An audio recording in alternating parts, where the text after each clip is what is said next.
America Iran युद्धाचे आता जागतिक स्तरावर परिणाम दिसायला सुरुवात झालेली आहे। विशेषतः गॅस पुरवठ्यावर आता मोठा परिणाम होताना दिसतोय। विशेषतः व्यावसायिक गॅस जे आहेत त्याच्यावर आता भारतामध्ये देखील काही प्रमाणात बंदी किंवा काही नियम आहेत ते येताना आपल्याला दिसत आहेत आणि त्यामुळं या सगळ्या छोट्या मोठ्या हॉटेल व्यावसायिक आहेत त्यांना पहिला फटका या सगळ्याचा बसताना आपल्याला पाहायला मिळतोय। कोल्हापुरात देखील अनेक छोटे मोठे हॉटेल व्यावसायिक आहेत ज्यांचा रोजचा सिलेंडरचा जो काही त्यांना लागत होता त्याच्यापेक्षा कमी पुरवठा होत असल्यामुळे आता हळूहळू त्यांच्या व्यवसायावर देखील हा सगळा परिणाम आहे तो होताना आपल्याला बघायला मिळतो। आपल्यासोबत इथले हॉटेल व्यावसायिक आहेत, बोलूयात। काय सांगाल, काय नेमकी गॅसची परिस्थिती आहे सर? आता गॅसची परिस्थिती कठीणच होत चालली आहे। 4 दिवसातनं एक गाडी येत होती, 3-4 सिलेंडर मिळत होते आपले।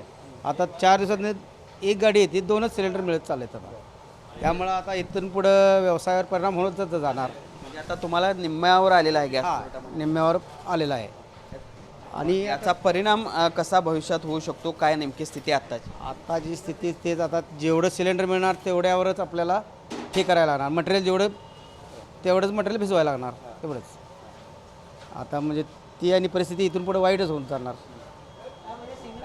तुम्हाला काय नियम काय सांगण्यात आले आहेत, वेगळे नियम, किंवा किती दिवस आधी बुकिंग करा, किंवा काय बुकिंगच्या नियमामध्ये काय तुम्हाला सांगण्यात आलेलं आहे? अजून तरी काय तसं सांगण्यात आलेलं नाही। आता तेवढं मिळते 2-3 तेवढंच।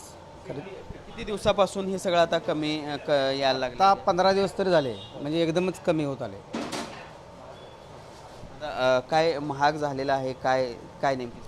होय, आत्ता महाग झालेलंच आहे आणि इथून पुढे काय परिस्थिती होईल काय सांगता येत नाही। पहिला आपण कशा पद्धतीनं इथल्या कोल्हापुरातल्या या सगळ्या छोट्या मोठ्या हॉटेल व्यावसायिकांची सध्याची स्थिती आहे। जो गॅस आठवड्यातून 4 सिलेंडर यांना मिळत होते, मात्र सध्या मागणी करूनही 2च सिलेंडर कसे बसे यांना मिळत आहेत आणि त्याचा परिणाम म्हणून जे काही नाश्ता या ठिकाणी तयार होत होता त्याच्या क्वांटिटीमध्ये देखील परिणाम झालेला आहे आणि पर्यायानं त्यामुळे यांच्या व्यवसायावरही हा सगळा परिणाम होताना आपल्याला बघायला मिळतो। एका बाजूला गॅसची झालेली दरवाढ आणि त्यात होत असणारा कमी पुरवठा यामुळे याचा एकूणच दुहेरी फटका जो आहे तो या कोल्हापुरातल्या हॉटेल व्यावसायिकांना बसत असल्याचं बघायला मिळतंय। Journalist Sunil Katkar, Bhushan Patil, TV9 Marathi, Kolhapur.